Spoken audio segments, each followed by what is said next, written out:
ماه اگست سال 2021 یکی از پرچالش‌ترین سالهای زندگی من به عنوان یک زنی که مربوط و منوط به یک سرزمین به امنیت رساندن فرزندانشان و خانواده‌هایشان بود. من به عنوان یک مادر سرپرست، به عنوان یک زن خود سرپرست، تنها اولویتم و هدف اصلی زندگیم به امنیت رساندن فرزندانم بود و من در کمال تلاش‌های فراوان و در کنار دستگیری و حمایت دوستان خارجی موفق به این کار شدم که خود از افغانستان بیرون بکشم و یک زندگی جدید را در کمال آرامش و زیر چتر صلح و امنیت آغاز کنم. با اینکه من افغانستان را ترک کردم و فعلا در یک گوشه امن دنیا زندگی میکنم، اما در قلبم یک خلای وجود داره که آرامش را از من میگیره و بعضا از خود سوال میکنم که من با از دست دادن چی را به دست آوردم. هنوز ذهن ما درگیر گذشته است که زندگی ما را، دار و ندار ما را، هستی ما را جنگ از ما گرفت و بدبختانه ما را برای تمام عمر مهاجر ساخت. تمام تلاش ما به عنوان یک زن همین است که برای ساختن یک زندگی جدید و برای داشتن یک زندگی ایدئال که حق طبیعی هر انسان و همچنان از ما و فرزندانم هست تلاش بیشتر کنم و برای به دست آوردن و کسب کردن این زندگی کار کنم، زحمت بکشم. با وجودی که دلم به عنوان یک دختر افغان برای زیستن زیر یک چتر خانوادگی در کنار فامیل و خانواده تنگ میشه و این باعث میشه که بعضا من به شدت احساس کمی بکنم و یا احساس ناراحتی بکنم، اما به من این تلقین میده، به من این قوت میده در کنارش که پیش برم و این دردها باعث نشود که کندی در کارم ایجاد شود. من به دنیا آمدم تا موانع را از سر راه خود و فرزندان خود دور بسازم و هدف من در زندگی همین است. به همین دلیل در کنار این دغدغه‌ها و چالش‌ها و در لابلای چالش‌ها من خود درک کردیم و شناخت خودم رسیدیم و به این باور هستم که من به عنوان یک زن قدرتمندتر از آنچه هستم که دنیا تصور میکنه، تواناتر از آنچه هستم که خودم میشناسم.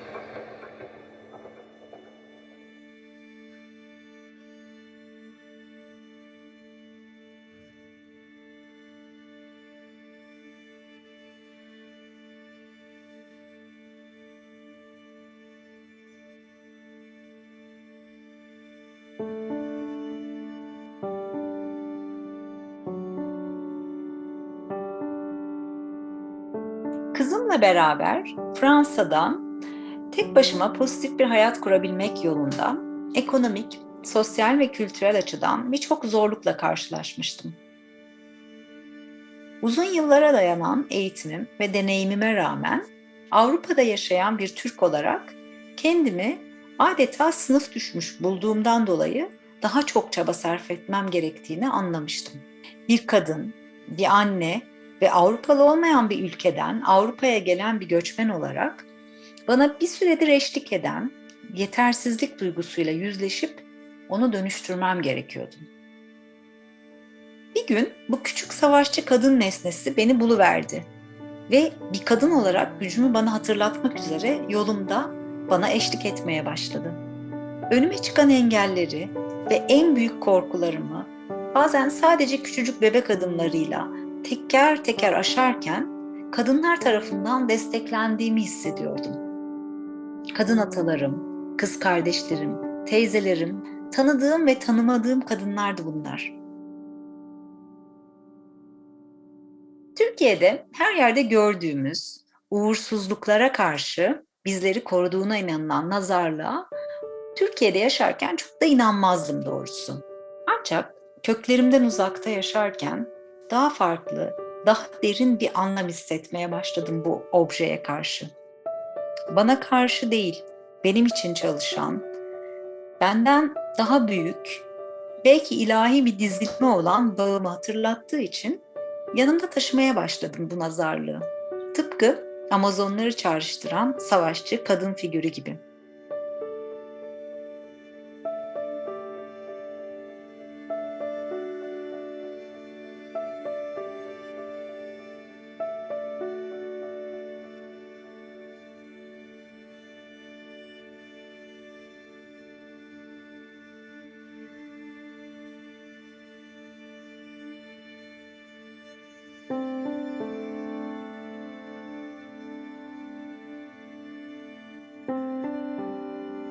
It was 2004 when I first arrived in Cyprus.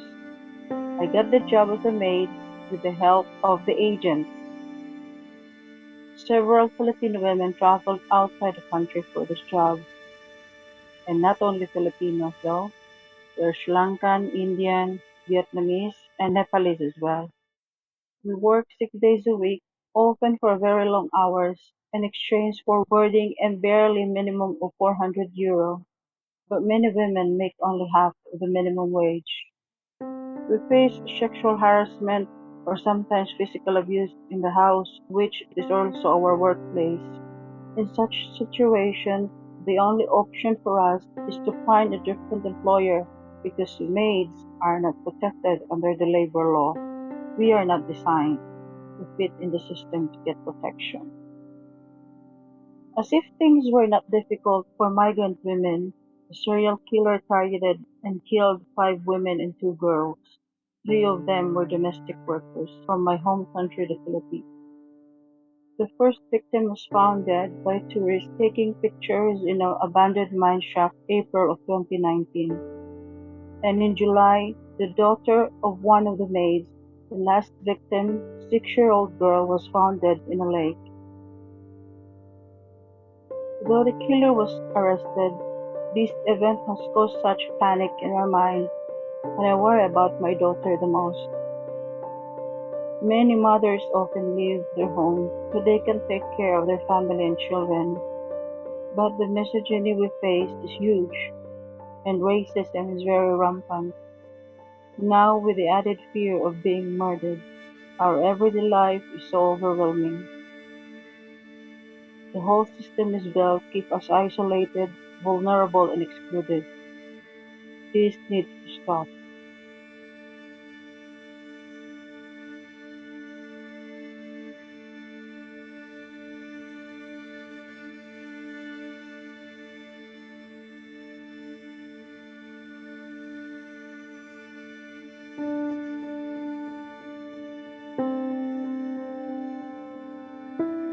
«17 років тому я приїхала до Греції та з того часу проживаю тут зі своєю родиною. Тоді, у 2005 році, не все було легко, але я мала підтримку моєї мами, що дуже відрізняється від ситуації, у якій опинилися тисячі українок, які їдуть до Європи. З власного досвіду іммігрантки, її мами, співзасновниці організації «Спілка українок в Греції», знаю, що в будь-якій країні положення жінок ніколи не є пріоритетом. Долі українських жінок, що їхали за кордон від руїни радянського режиму у пошуках кращого життя в 90-х роках минулого століття, та долі жінок, що тепер втікають від війни, об'єднує одне – байдужість країни щодо забезпечення їхніх базових потреб. Нещодавно одна мама молода вирішила повернутися з дитиною до України, де й досі йде війна. За словами цієї жінки, хоч і під обстрілами та бомбардуваннями, але вона буде вдома. Саме через труднощі, які виникли в неї під час перебування та адаптації в Греції, неможливість працевлаштуватися за фахом, проблеми із вивченням мови та пошуком житла. Байдужість державних установ до чужої біди, недружність окремих службовців та бюрократія стають на заваді адаптації в новій країні проживання. Наприклад, жінкам, які хочуть віддати своїх дітей у державний дитячий садочок, потрібен лист від працевдавця, тоді як вони не можуть влаштуватися на роботу, тому що не мають із ким залишити своїх дітей. У мене і моєї команди попереду довгий шлях пошуку виходу із криз адаптації. Ми маємо наполегливо дбати про власну родину та дітей, допомагати їм віднайти опору, відчуття внутрішнього задоволення, від невеличких перемог на цьому важкому шляху робить наші зусилля вартими.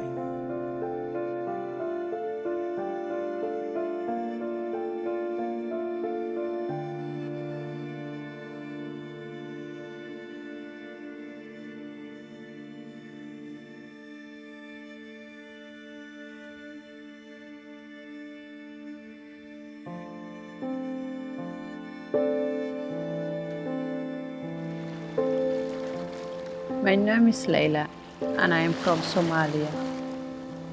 It has been many years since I could peacefully enjoy the simple pleasure of babies touching my feet. To be able to speak freely without my heart pounding and anxiety. The year was 2015. Human traffickers had free reign and illegal sea crossing were enough. All of us were desperate to escape the country. Women especially were in grave danger.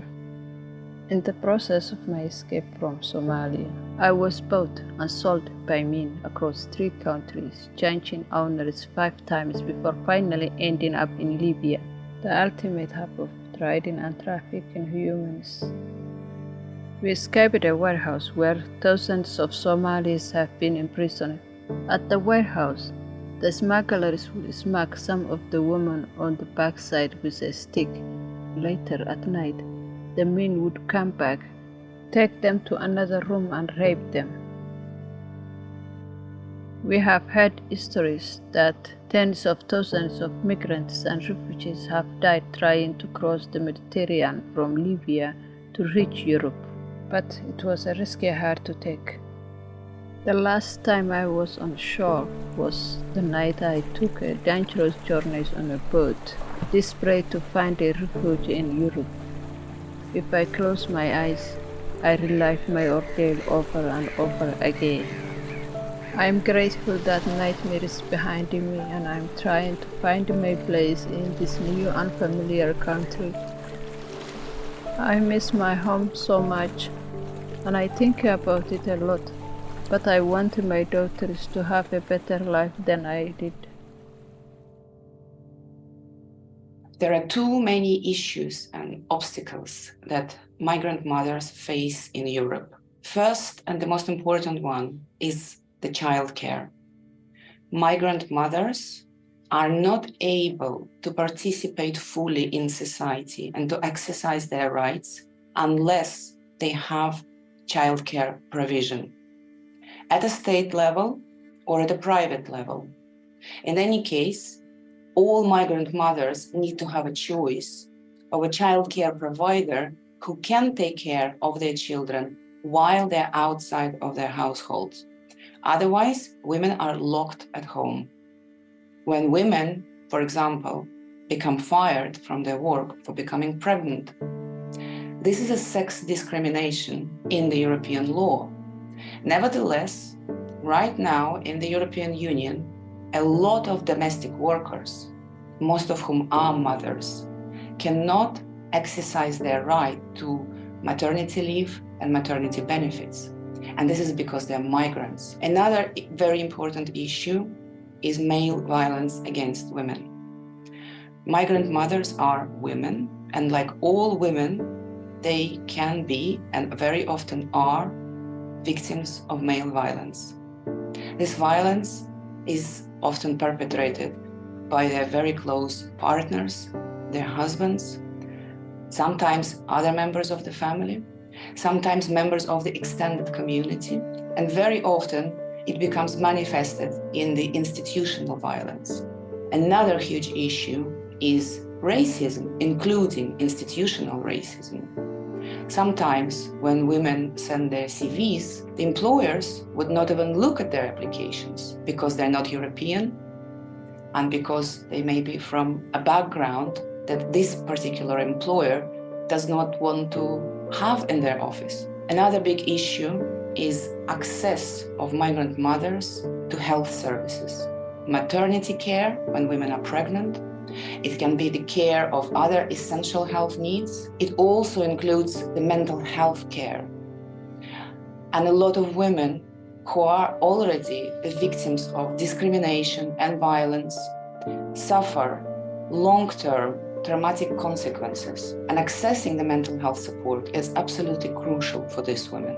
CEDAW, the International Convention for the Elimination of Discrimination Against Women, recognizes maternity as a social function, and it recognizes the significance of maternity. It also obliges all the states who ratified this convention to protect maternity. In the European Union, all the states have ratified CEDAW. As service providers, as organizations who support migrant mothers, it is not enough for us to be on the ground and do what we are already doing. States, governments, national authorities must step in and fulfill their obligations under international law. Migrant mothers in Europe are entitled to a full set of fundamental rights like any other European residents. These fundamental rights are enshrined in the EU Charter. Those rights must be enforced, and that we all, including employers, including ordinary citizens, participate in supporting these women on a daily basis as much as we can. از آن زمان که آمدی بر باد دادیم، از آن زمان که آمدی بر باد دادیم، حس می کنی و دوش زمین هم زیادیم. نه، من زنم نماد بقا و نشان عشق، بودم شعار وحدتتان سر ندادیم. من قهرمان عرصه آزادی و هنر، من قهرمان عرصه آزادی و هنر، در باور ضعیف شما جنس عادیم.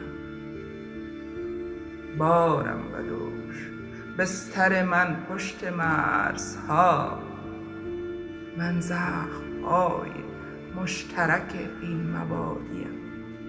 با بغض‌های کهنه ولی از گلوی زن، آواز یک جهان نو از جنس شادیم. من در مسیر نور قدم میزنم بدان، بر کوه من ز علم علم میزنم بدان. بگذار در مسیر قلم هر که بد شود، من میروم ولو که جهان جمله صد شود. از این هزار یک شب پردرد خستم، از روز بی فروغ و شب سرد خستم. من از شما که خون محل گردن شماست، خون هر آن چه شعر و غزل گردن شماست. ای قاتلان نرگس و لاله و دشت، ای دشمنان سبزه و گل، ای پلشت ها، پر می کشم ز هرچه قفس‌های تن. بیزارم از جهالت و جنگ و تفنگتان، پر می کشم به عرش و سما از سر شما. ققنوس‌وار از دل خاکستر شما من میرم ولو که جهان جمله صد شود. بگذار در مسیر قلم هر که بد شود، بگذار در مسیر قلم هر که بد شود.